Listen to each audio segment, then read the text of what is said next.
करते हैं, इसलिए कांग्रेस वाले डरते हैं।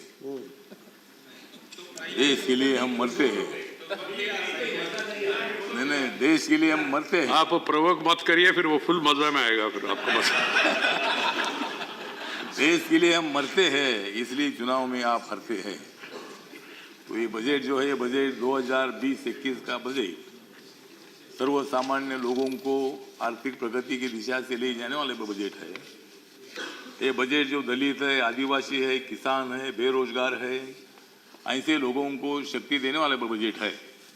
पहले भी बजट आते थे, लेकिन ये जो है बजट, ये विकास का गेट है।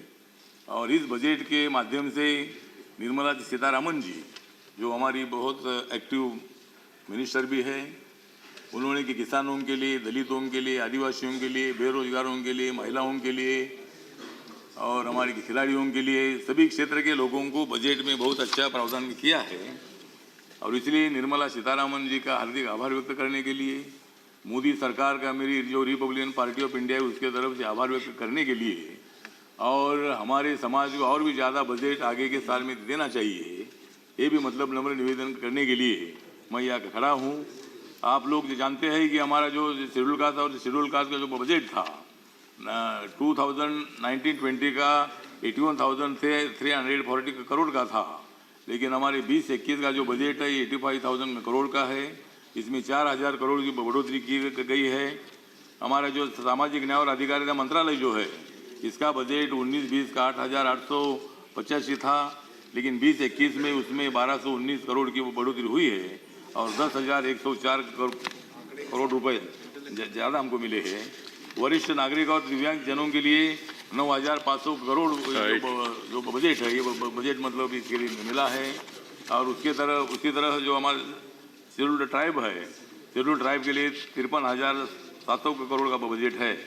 तो इसी तरह मतलब हर जाति के लिए ये जो बजट में प्रावधान किया है, स्किल ट्रेनिंग के लिए मतलब इसमें अच्छा प्रावधान किया गया है। महिलाओं के लिए, बच्चों के लिए, स्टूडेंट के लिए भी मतलब इसमें अच्छा प्रावधान किया गया है। और इसीलिए इस बजट का समर्थन करने के लिए आज मैं यहाँ खड़ा हूँ और मैं ये बजट का मैं समर्थन करता हूँ और आपका भी आभार व्यक्त करता हूँ कि मेरे पार्टी की तरफ से मुझे 2 शब्द बोलने का मौका आपने दे दिया है। इसलिए इस बजट का मैं समर्थन करता हूँ। जय भीम, जय Bharat. Because today is the last day, I would like to dispose of special mentions quickly. Sri Vijay Sai Reddy, absent. Sri KJ Alphonse, absent. Sri Hussain Darwai. You have to mention the topic and rate on it. Sir, this is regarding text of the matter of the mention is that I request the government to build a Konkan University in Konkan region. Thank you. Dr. Satyanarayana Jatia. Sanskrit but एक ही वाक्य में। हाँ जी, बहुत संक्षिप्त ही है। स्वतंत्रता और सामाजिक उत्थान में योगदान करने वाले महापुरुषों का संस्मरण किया जाना चाहिए। देशस्य स्वतंत्रतायै समाजस्य सुस्थिते महापुरुषैः महत्वपूर्ण योगदानं कृतं। तेषां संस्मरणं जनेभ्यः, वर्तमानेभ्यः, संततिभ्यः, छात्रेभ्यः प्रेरणाया श्रोत्रम्। सभा पटल पे रखना। इसके बाद मैं सभा पटल पे रखने वाला हूँ। अतएव केंद्र सरकार प्रति निवेदयामि यत् शिक्षके पाठ्यक्रमे शिक्षक तस्य उन्नत पाठ्यक्रमेनुसारेण भारतस्य सामाजिकं सांस्कृतिकम् अधिष्ठानं समृद्धं कृत्वा राष्ट्रेण महापुरुषाणां प्रति कृतज्ञता ज्ञापित्वा भवेत्। अज्ञाता वीरा अधिसमरभूतस्तरिपव स्मरणीया सदैवेते नवचेतनदायका। नमामि कमलाम् अमलाम् अतुलां सुजलां सुफलां मातरं वन्दे मातरम्। डॉक्टर अशोक भाई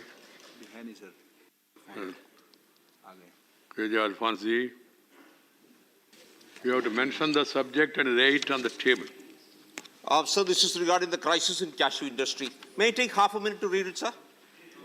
No. Thank you, sir. I lay it on the table, sir. Right. Then Sasmit Patra.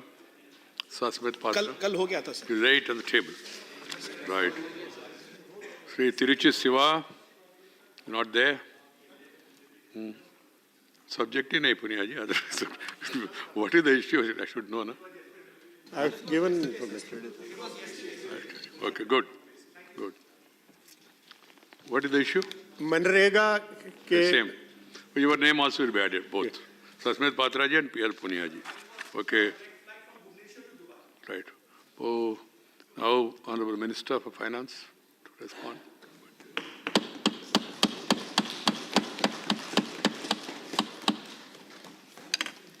Thank you very much, Chairman, sir.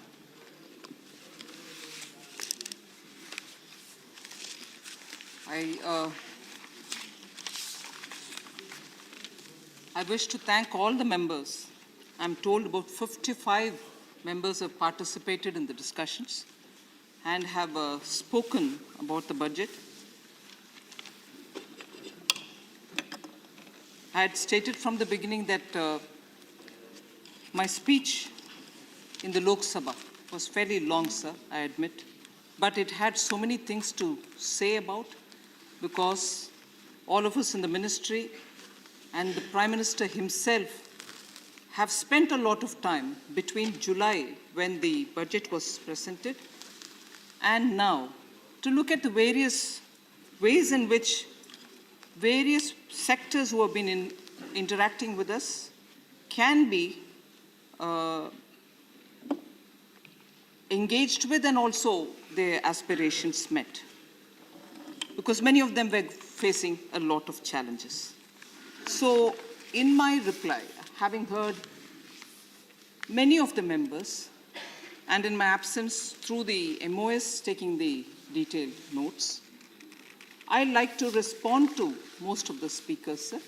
But of course, I'll go through some of the initial comments that I have to make about what is our economy briefly, which most of you all know, but I would take this opportunity to highlight. The nominal GDP of the country has increased from 2 trillion, sir, in 2014-15 to 2.7 trillion in 18-19, and it has reached 2.9 trillion by 2019-20. The macroeconomic stability is something which all of us will have to keep in mind. The averaging GDP growth has been at 7.4%, and inflation has been at 4.5%.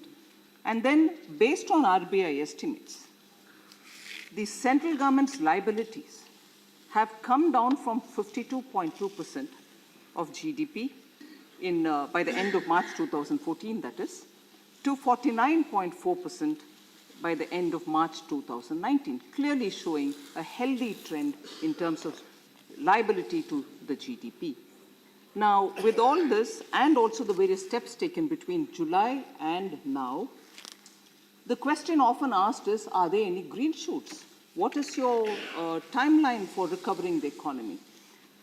I'd like to point out 7 specific green shoots before I get into details of answers to some of the questions. The global sentiment, sir, is towards India in a very, very favorable mood, and that is seen by the investments which are coming from the foreign investors, which is continuing to show confidence in India.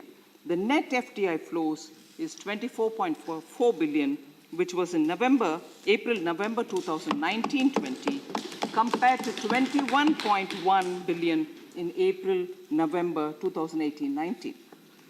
Second, the FPI flows, the net FPI flows in April-November to November 2019-20, sir, has been very positive at 12.6 billion, as against an outflow of 8.7 billion in April to November 18-19.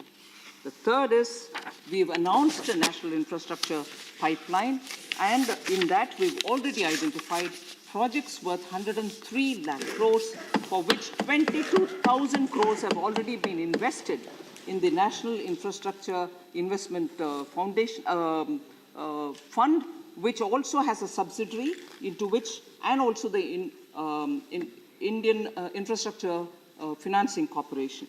So with this 22,000 crores and market being leveraged with it, we are sure that 1 lakh crore can easily be taken for the spending on infrastructure. So then the industrial activity has seen a rebound.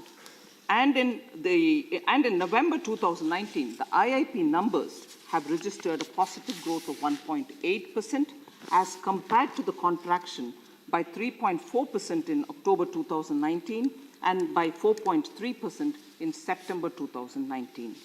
So the PMI manufacturing, that is Purchase Managers Index, has registered a steady improvement, increasing from 51.2 in November 2019 to 52.7 and 55.3 by January 2020. So it was 52.7 in December 2019, 55.3 in January 20.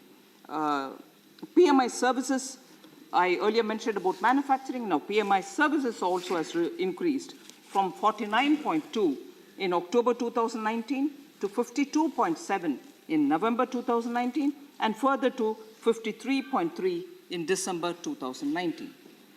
So the next point is of the Forex, foreign exchange reserves, that have been built up from 413 billion by the end of March 2019 to 466.69 billion as on 24th January 2020. Now, gross GST revenue generation has been a matter of concern for everybody. I'd like to show that the revenue collection is really improving and consistently improving. So month of January, sir, 1,10,000 crores, 1,10,828 crores has been collected. During April 19, January 20, the gross GST revenue collected has surpassed 1 lakh more than 6 times, and therefore pointing towards an increased economic activity overall. Just to get specific, sir, November 2019 compared to November 2018, there's a 6% growth in the GST revenue collection. December 2019 compared to December 2018, 9% increase in GST collection. Come to January 2020 with January 2019, 12% increase in GST collection, sir, continuously. So November, December, January, we've seen a collection increase. And therefore, the negative growth which was seen in the GST revenue collection between September and in October has been overcome. Now we have 3 steady months of increasing GST revenue. So then I go to the 7th point of green shoots in the economy. There's a positive confidence on the Indian economy. The secondary markets continue to be upbeat, and the BSE Sensex increased by 5.6% up to 31st January that I'm speaking over end March 2019. More than this, the lagged effect of the previous cuts of repo rate have started showing, and therefore I see that also playing on the stock markets. Nifty India Consumption Index has also maintained a positive growth. So then there are other indicators through which we can establish that there are definitely a lot of green shoots. Now, I would want to go into the details of the 4 engines of economic growth, which is normally referred here as private consumption, public investment, private investments, and also exports. Before I go into that, the whole set of details on that as to what we have done for bringing impetus to each one of them, I want to specifically go back to talking about the points that former finance minister, honorable member of this House, has spoken about, and all of us listened with great intent and keenness to know what is being said. So permit me, sir, to say there was more sarcasm than content in the speech. There was more sarcasm than content in the speech. And of course, some expressions which were used have been very effectively rebutted. I'm very grateful to Sri Ramchandra Prasad Singh, the floor leader of JDU, for taking pointedly issues which have been mentioned about masses and classes. So I would like to go point by point to say about that, sir. And before I go into the detail, just a light-hearted comment, if you would permit me. When all of us were equally worried about delivering onions, questioned about government's intent on making things easy for people who have to consume onions. All of us have been working on it, and all of us tried answering earnestly. None of us had avocado on our mind, but who had it, sir? Not the masses, certainly. So, with that, I would want to say also that a lot of assumptions were being put on us. The government is predisposed in its attempt to be protectionist, predisposed against FTAs, predisposed about the strength of the Indian rupee. So one thing I concede, sir. We are certainly predisposed about one thing, and that is not to repeat the faulty remedies which the UPA government had given in 2008-9 times when there was a crisis. None of that will be repeated by us. That is the predisposed mindset of this government. So predisposed we are, yes, but not for those items which were listed against us, but certainly for this. So the other thing also. The former minister was very obsessed with calling us very incompetent doctors. I will tell you who the incompetent doctors were. Sir pointedly asked, why didn't you come and consult us? Why didn't you come and consult us? So, Please. thank you. I'll tell you who is this now. Arrogance, we are, is it? Masses, we are, is it? I like to tell you that this, sir, I've listened to every one of the members, and I shall definitely take every one of their comments and suggestions and answer. But not when you're constantly throwing barbs at us saying, oh, very incompetent doctors, masses and classes. I'd like to answer this, sir. What was the remedy offered in 2008-9, sir? And what did it result in, sir? We certainly don't want that burden on the Indian economy for today or for the future. And I have specifics with which I'll say this. Sir, India was very fortunate between 2004 and 14 to have inherited the good work of Sri Atal Bihari Vajpayee, as a result of which there was such a cushion available. Anand Sharma ji. Yes, truth has to be put on record. 180 million. You can't. This is not going on record. It's not go on record. You are a very senior member. You have been in government. Would like to come into government. You can't sit. You can't sit and make comments. Yeah, please. Yes. Minister is former minister. Nothing will go on record, including what has been said earlier. Yes, nothing. Nothing will go on record. I can assure you, nothing will go on record. The diagnosis of what went wrong between 2008 and 9 and the treatment that had been offered here, I would like to list out some of them. So the twin balance sheet problem is something which we have inherited in 2014, and as a result of which a whole lot of issues have cropped up for the health of public sector banks, for the number of cronies who have run away from the country, who we are trying to bring back. So that twin balance sheet problem is not something which I would want to learn from those very competent doctors. One. Second, sir, NPA ran into lakhs of amounts. We are retrieving all of them, and every session of the parliament, we are standing up and answering questions on how much has been brought back and how many people on whom we have taken action. NPAs ran into lakhs of crores, and of course the cronies have ran out of the country. We are getting them all back. That is another remedy offered during the 2008-9 crisis. We certainly do not want to inherit or copy those remedies of competent doctors. Second, inflation was in double digits. Food inflation was also in double digits, and consistently at that. I have read out the figures, but I will talk about the deficits also, which were during that period, the fiscal deficit during that period. Today, the FRBM Act is being shown to us. You know what it is? Do you know what you're doing to it? I'd like to quote it back to say how much of FRBM has been violated during every year of the UPA government. But we have not done that. So we have not taken the remedies offered by the competent doctors.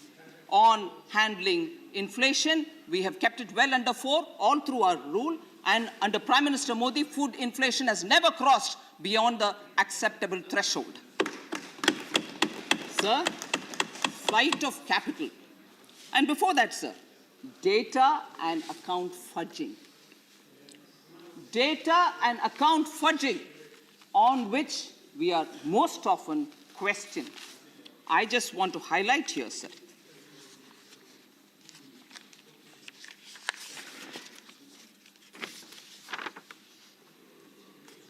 Two things which I want to highlight here. Between 2005, 6, and 10 and 11, sir, every year there was an issue of oil bonds. The total of oil bonds issued is 1,40,000 crores. Total of oil bond. And that, compared to the GDP, then made up for 1.9% of the GDP then. Imagine what it would be today, but then it was 1.9% of the GDP then. Even today, we are paying annually, every year, 9,900 crores on these bonds as interest. That was the total number of bonds, the value of bonds for which we are paying the interest. All right, governments borrow, we have to pay interest. Understood, sir. Government's liabilities on oil subsidy. This is where I think we all have to see when we are talked down to about fudging of accounts. Government's liability on oil subsidy, sir, was shifted to the oil market companies so that their books appear nice and they don't have any kind of too much of overload. And the oil marketing companies were kept with this burden that after we have come out in 2014, we are taking that also. Contrast that, sir. Contrast that to what we are doing now. Contrast that to what we are doing.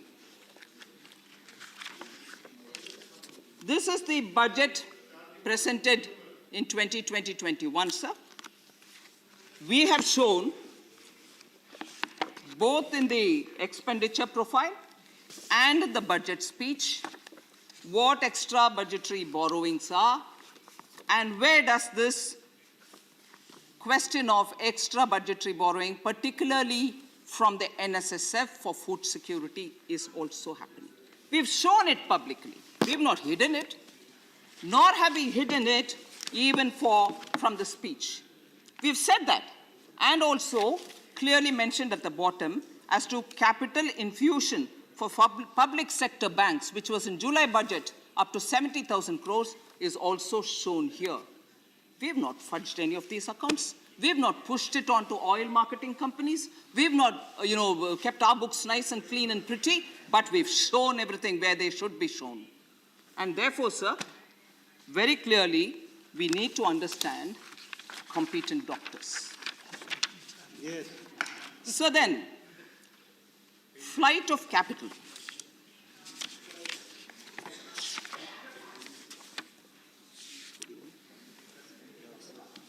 Flight of capital, sir. 2013, 12-13. I'll just read out net FDI flows in crores of rupees every year which happened. The net FDI flows every year that it happened in US $1 million or in rupees, and the percentage growth over the previous year.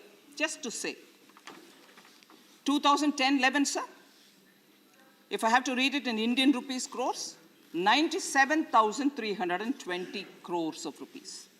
11-12, 1,65,146, and so on. Percentage growth over the previous year, sir, minus 36% happened in 2012-13. Literally, FDI ran out of this country between 2012 and 13, sir, minus 36%. And this is competent doctors holding the economy together. So then, we were told you have a predisposed mindset about FTAs. You don't want bilateral agreements, you don't want FTAs.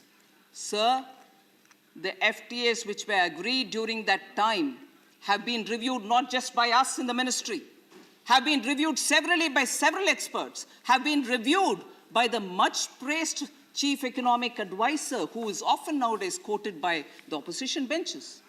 Even he has said that FTAs are harming many of us. It's all right, sir?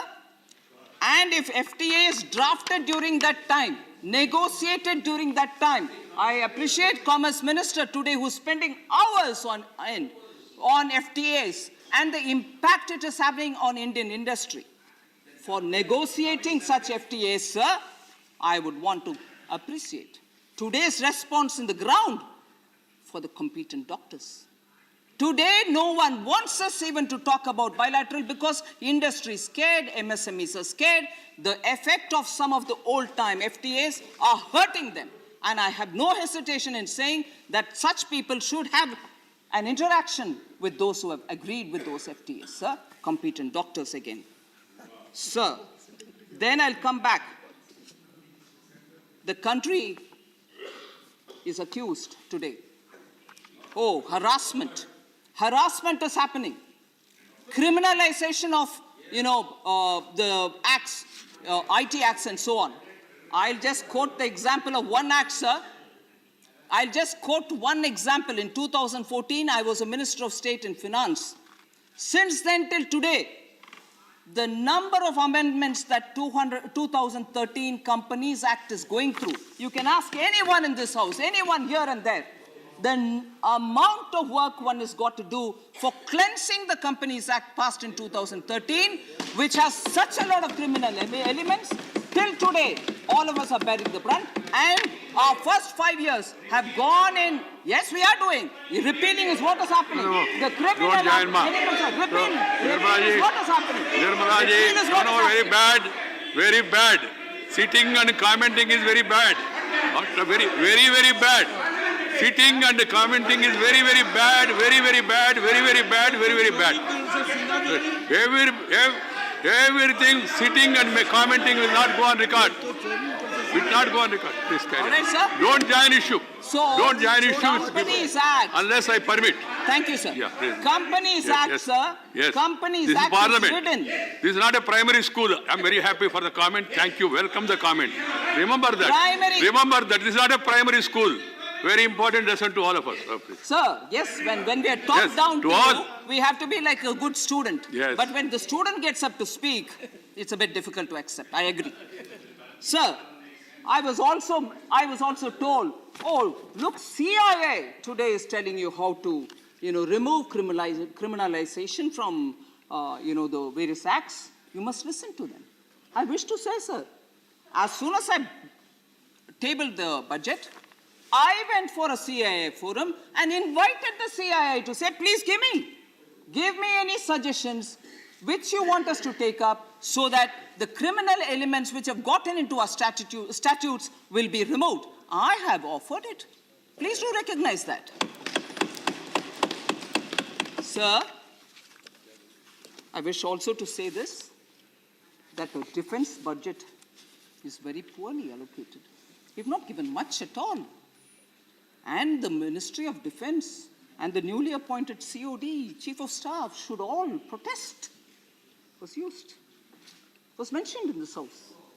They should protest was mentioned in this house. Sir, entire Defense Ministry was paralyzed. The defense of India was paralyzed. They didn't have an equipment. And look at the way bulletproof dresses were not available. Sit down. Don't join issue with them. Okay. You don't join issue. Please speak. Sir, the CAG report, which says about bulletproof vests for the soldiers, relates to what has not been bought during their time. And I, when I was there, had ensured Every soldier gets bulletproof. And what about Rafale? What about Rafale? Why didn't they buy it? Why didn't they buy it? So, having paralyzed defense of India, having paralyzed defense of India, it's very odd. A former minister wants the defense ministry to protest. I am shocked, sir, at the way in which governance is being treated. I am shocked. I can give with record when the bulletproof vests were bought. It was after Prime Minister came and he said it's shocking. First make sure that our soldiers get bulletproof vests. So it's all right to quote. Sir, then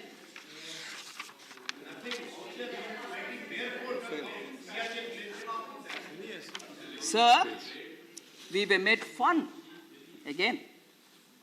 Toilets, Swachh Bharat Abhiyan. Madhya Pradesh example was given here, saying 46,365 toilets have disappeared.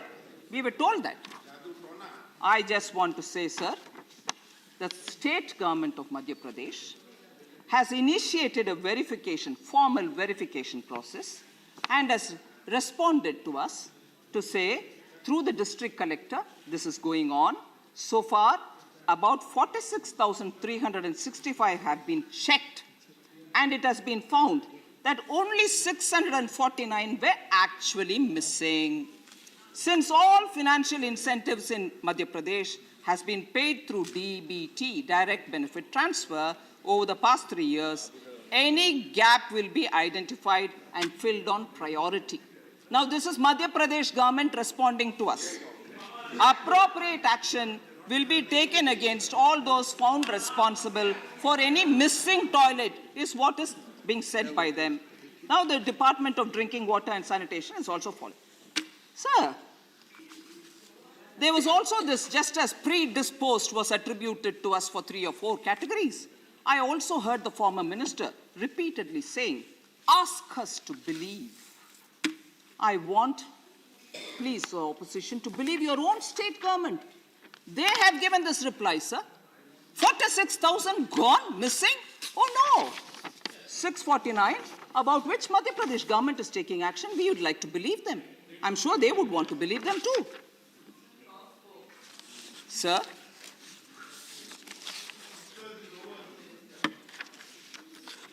sir, with a lot of sentiment, midday meals, you're not giving food to children, was thrown back at us. I'd like to tell you with data, sir. I'd like to tell you with data. 2018-19, the actual expenditure on that scheme was 9,514.34 crores. All right, sir? Our government has been increasing allocations at every stage. We have kept BE for 2020-21 higher than the BE of 2019-20. And even the RE is considerably higher than the BE of 19-20. In 18-19, sir, we had made a BE provision of 55,000 crores. And at RE, we increased it to 61,084 crores. The actuals were even higher at 61,815 crores. Just contrast this, sir, with just one fact from 2011-12. The BE was 40,000 crores then. RE was 31,000 crores. 40,000 BE comes down in RE to 31,000. And actually what it was, was 29,215. Sir, I'm not very good in Hindi, but somebody said, this is not even dikawa, it is chalawa. Good.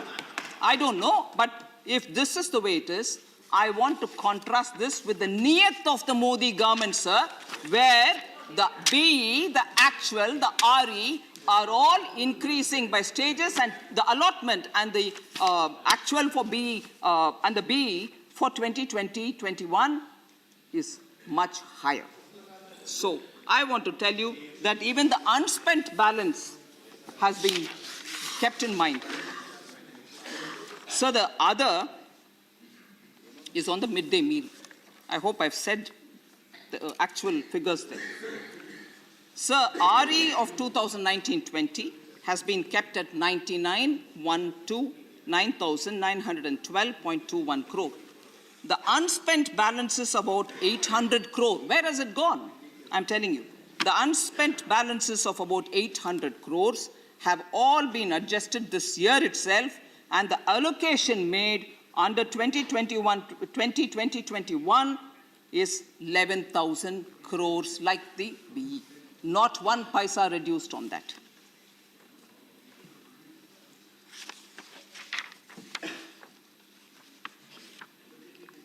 Sir, Shri Madhusudan Mistry, who's got a lot of experience looking into the budgets of Gujarat, and yesterday his elaborate speech very clearly highlighted very good points on which I'm duty-bound to answer. Sir, the differences that Shri Mistry talked about are because of the difference between gross expenditure and net expenditure. Both depictions are correct.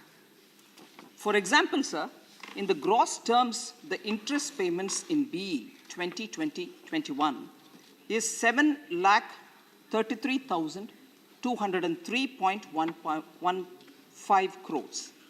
This reflects, sir, the total outgo from the Consolidated Fund of India. Parliamentary approval for this expenditure will be obtained at the time of passing of the demand for grants and the appropriation associated in the post-recess phase of this budget session. So that will explain it all. However, out of this amount, an estimated amount of 25,000 crore, which Shri Mistry correctly pointed out, will come into the Consolidated Fund of India as receipts. These receipts, sir, accrue because of the premium that the government debt issuance commands. They are the premium, and therefore there will be that difference. So then further, the impact on the total expenditure, sir, and on the fiscal deficit will only be the net amounts, not the gross. Since about 7.3 lakh crore is spent while 25,000 crores is received back, the net impact is only 7,08,203.16 crores. So that explains the difference in the figures which appear. So I'll come to the deficit, fiscal deficit related data, sir. It's very important.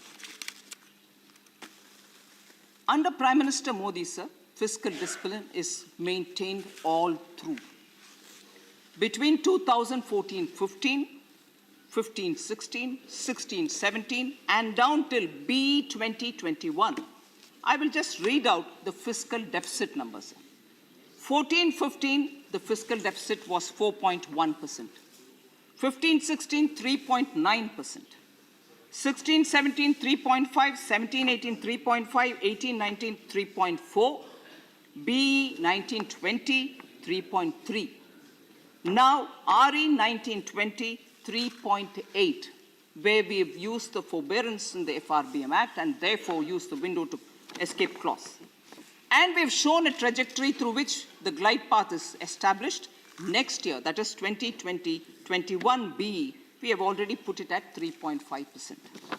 So, if this is what Prime Minister Modi and his government, respecting the FRBM Act, is showing as the deficit, consistently keeping it well within the limits which is allowed by the FRBM. FRBM is from 2003-4, sir.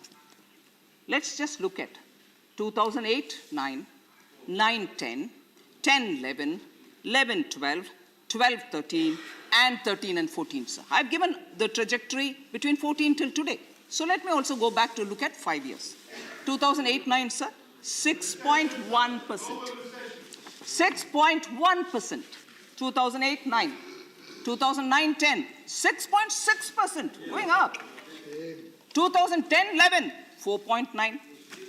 2011-12, I've read the future and present, and then only I've gone there, sir. Have the patience to hear it. 2010-11, 4.9%. 2011-12, 5.9%. 12-13, 4.9 again. And 13-14, 4.5. So ours is a consistent list of coming down, and only when this extraordinary year, because of very many developments, have we used the window escape clause which the FRBM Act gives us. Also, there was a concern expressed.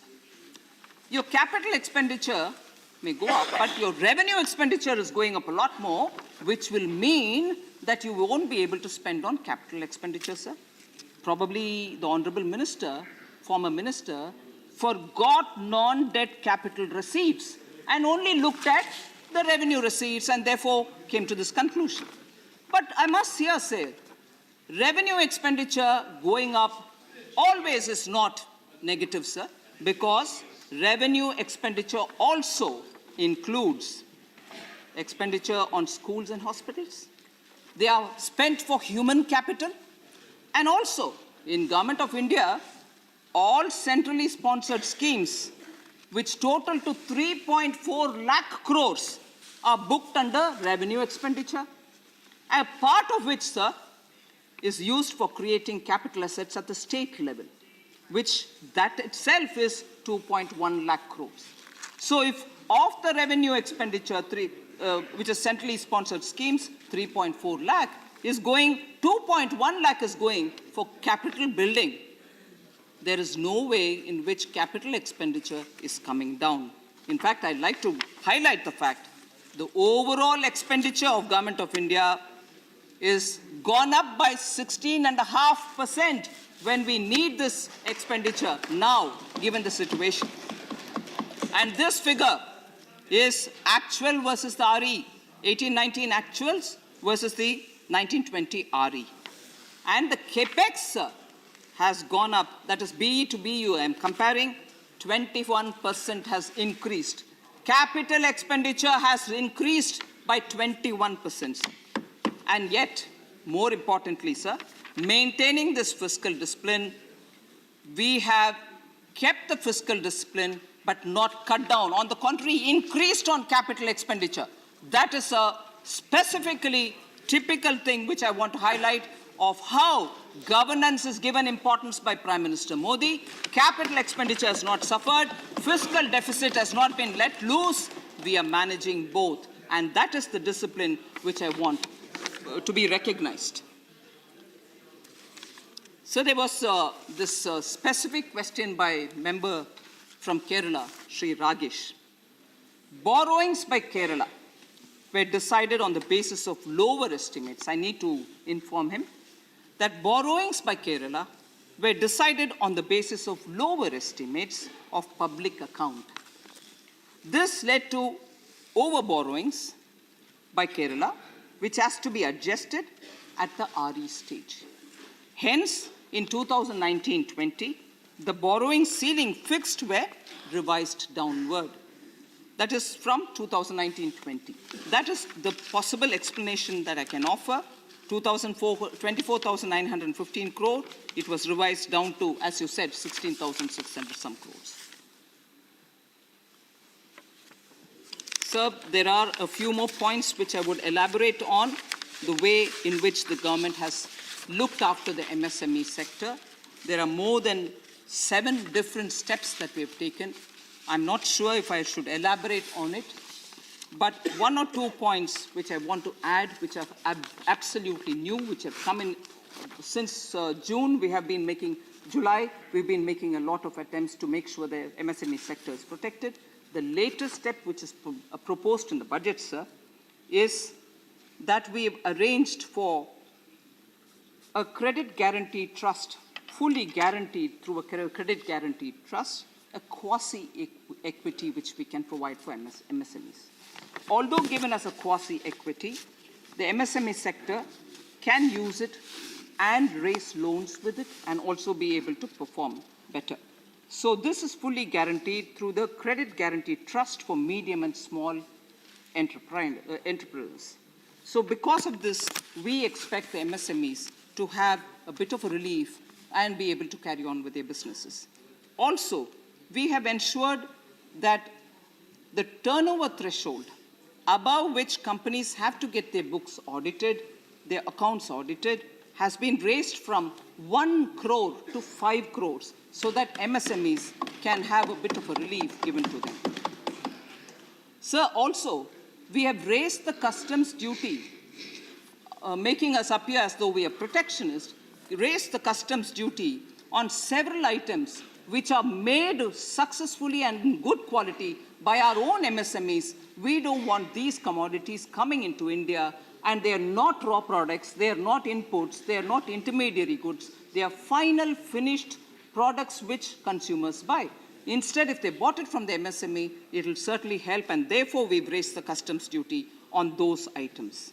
Sir, Reserve Bank also has conceded to our request that more than 5 lakh MSMEs have benefited by the extension of the date, which had happened earlier up to March 31st, 2020.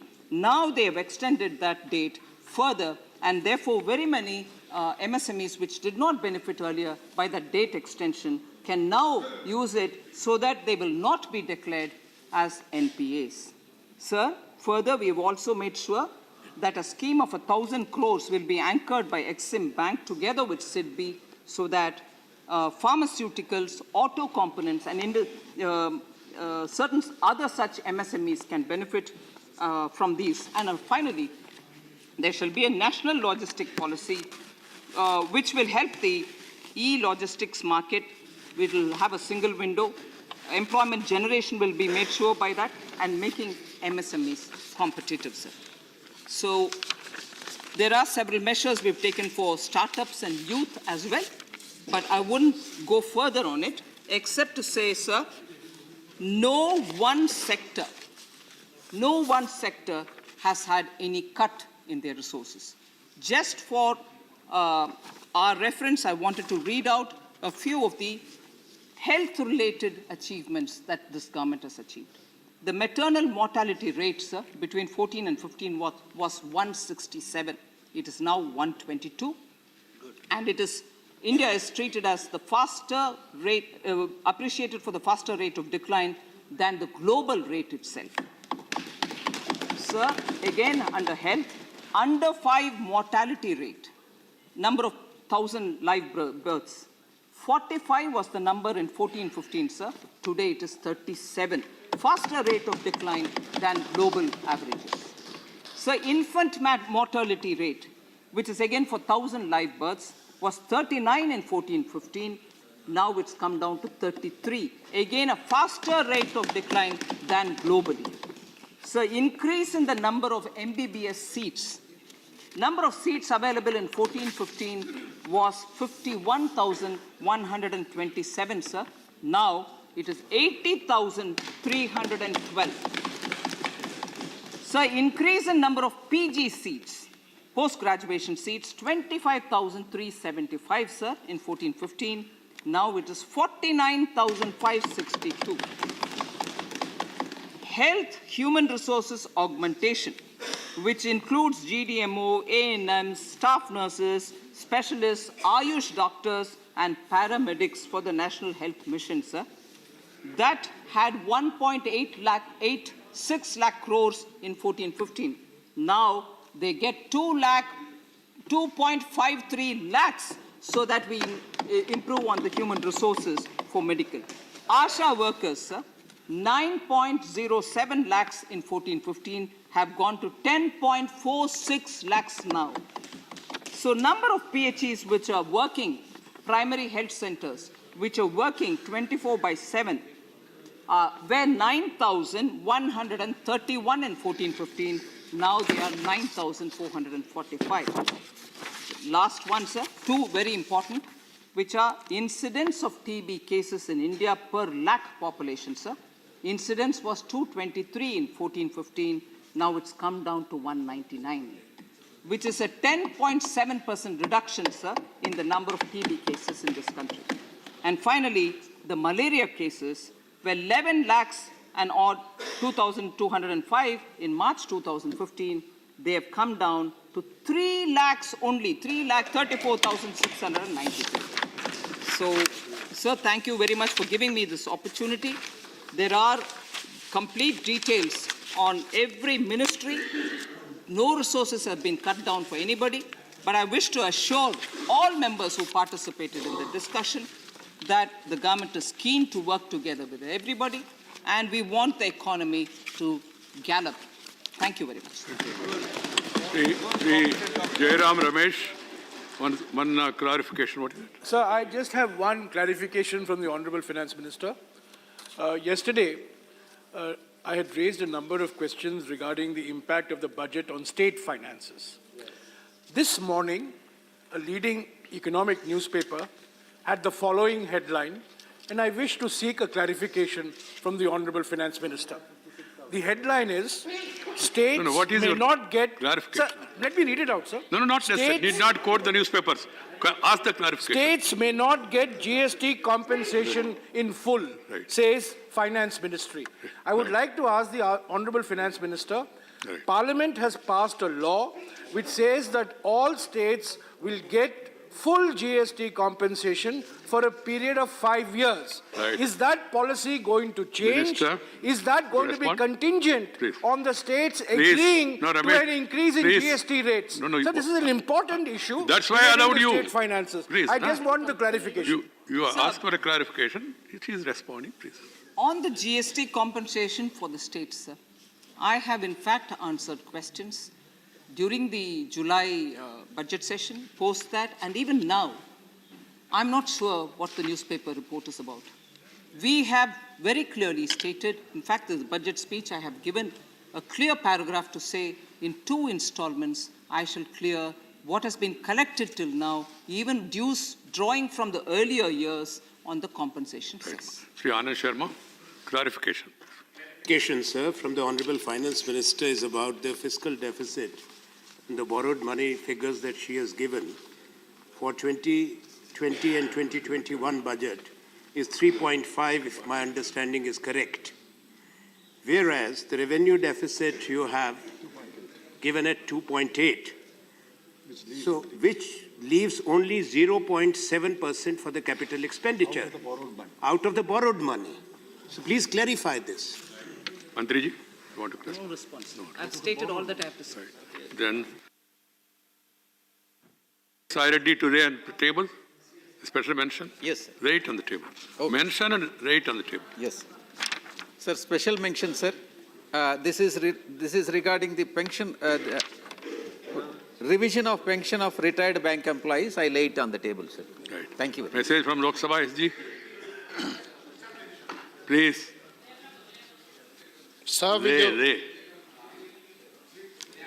लंबित वादों एवं जजों की रिक्त पदों की चिंतन के संबंध में Sir, with your kind permission, I rise to report that the Lok Sabha at its sitting held on the 11th of February 2020 passed the Constitution Scheduled Tribes Order Amendment Bill 2020, which was passed by Rajya Sabha at its sitting held on the 12th of December 2019 with some amendments.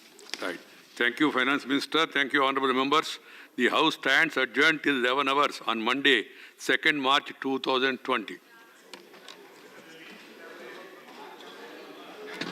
Thank you.